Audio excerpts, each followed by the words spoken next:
the stirrup, and Joris and he. I galloped, Doug galloped, we galloped all three. Good speed, cried the watch, as the gate bolts undrew. Speed, echoed the wall, just galloping through. Behind shut the postern, the light sank the rest. And into the midnight we galloped abreast. Not a word to each other, we kept the great pace, neck by neck, stride by stride, never changing our place. I turned in my saddle and made its curves tight, then shortened each stirrup and set the beak right.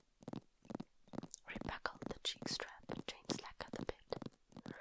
Now galloped less steadily, Roland a wit.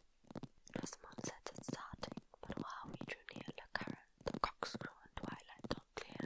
And boom, a yellow star came out to sea, and dew fell 'twas morning as plain as could be, and from Mechelen to the steeple we heard the harp chime. So Joris broke silence with, "Yet there is time." And Erstadt upleaped of a sudden the sun, and against him the cattle stood black every one. To stay through the mist it has galloping past, and I saw my stout galloper Roland at last.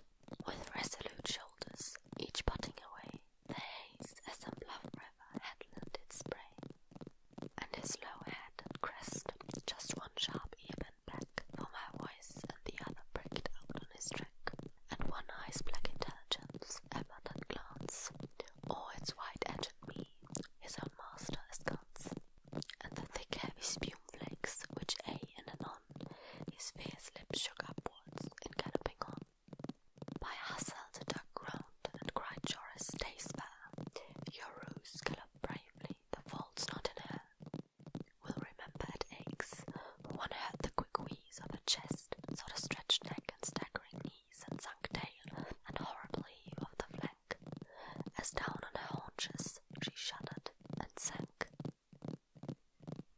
So we were left galloping, Joris and I, past Luz and past Tonquin, no cloud in the sky.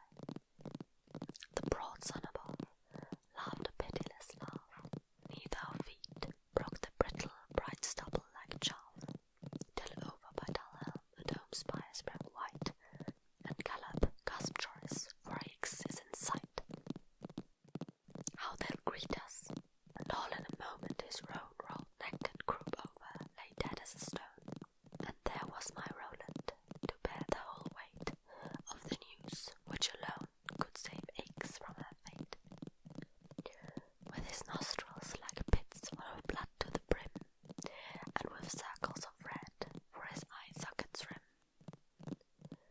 Then I cast loose my buff coat, each holster let fall, shook off both my jack boots, let go belt and all, stood up in my stirrup, leaned, patted his ear, called my Roland his pet name, my horse without peer, clapped my hands, laughed and sang, any noise bad or good, till at length into Aix Roland galloped and stood.